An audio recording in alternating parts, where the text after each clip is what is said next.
Municipal corporation ప్రచారం చాలా జోరుగా తెలంగాణలో జరుగుతుంది.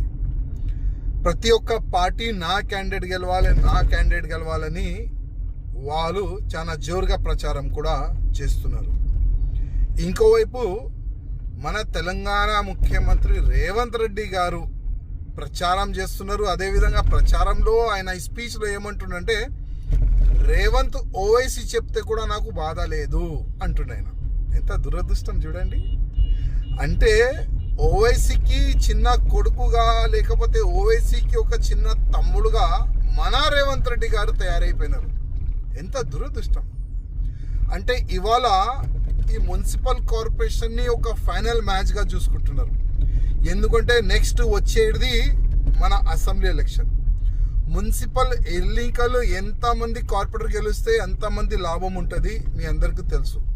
ఎందుకంటే ఒక్కొక్క కార్పొరేటర్ చాలా ఆయన డివిజన్లో చాలా పక్కడబంగా ఆయన పనిచేస్తాడు మన మున్సిపల్ కార్పొరేషన్లో.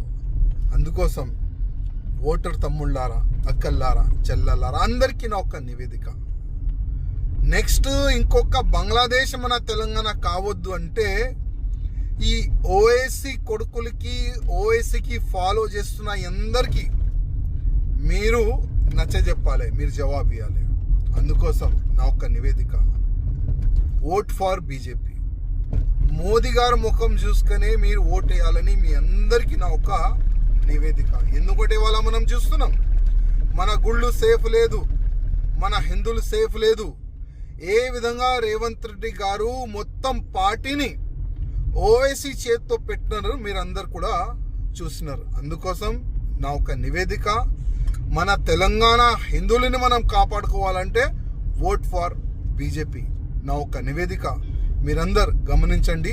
కొద్దిగా నా ఒక రిక్వెస్ట్, చాలా వరకు డబ్బులు ఇచ్చే వీళ్ళు ప్రయత్నం చేస్తారు, అన్ని పార్టీ డబ్బులు ఇచ్చే ప్రయత్నం చేస్తారు. కానీ డబ్బులు తీసుకోండి, ఎందుకంటే ఆ డబ్బులు మీదే.